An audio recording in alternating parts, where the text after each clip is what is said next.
Poland کے شمال مغربی علاقے گریفینو کے قریب ایک جنگل ہے جسے دنیا بھر میں کروکڈ فارسٹ یا ٹیڑھا جنگل کہا جاتا ہے۔ یہاں تقریباً 400 پائن درخت ہیں جو زمین سے چند فٹ اوپر اچانک شمال کی طرف جھک جاتے ہیں اور پھر دوبارہ سیدھے ہو کر آسمان کی طرف بڑھتے ہیں۔ یہ منظر ایسا لگتا ہے جیسے کسی نے قدرتی طور پر درختوں کو ایک فنکارانہ انداز میں تراش دیا ہو۔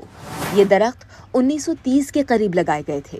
ان کی لمبائی عام طور پر 50 فٹ تک پہنچتی ہے، لیکن ان کے تنے کی بنیاد پر موجود 90 درجے کا جھکاؤ آج بھی سائنسدانوں اور سیاحوں کو حیران کرتا ہے۔ ماہرین نے کئی نظریات پیش کیے ہیں۔ کچھ کا خیال ہے کہ یہ انسانی تجربات کا نتیجہ ہے۔ شاید لکڑی کو مخصوص شکل دینے کے لیے درختوں کو شروع میں ہی موڑ دیا گیا۔ ایک رائے یہ بھی ہے کہ جنگ عظیم دوم کے دوران ٹینکوں یا مشینری نے درختوں کو نقصان پہنچایا، جس کے بعد وہ ٹیڑھے ہو کر اگنے لگے، جبکہ کچھ سائنسدان اسے قدرتی مظہر قرار دیتے ہیں، جیسے زمین کے ساخت یا برف کے دباؤ نے ان کی نشوونما کو بدل دیا۔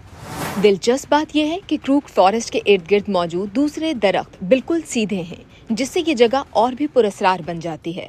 آج یہ جنگل پولینڈ کا ایک قدرتی یادگار ہے اور سیاحوں کے لیے کشش کا مرکز ہے۔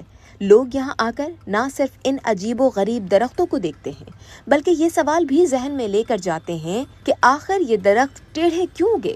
جواب اب تک ایک راز ہے، اور اسی راز کی وجہ سے یہ جنگل کو دنیا کے سب سے منفرد اور قدرتی مناظر میں شمار کرتا ہے۔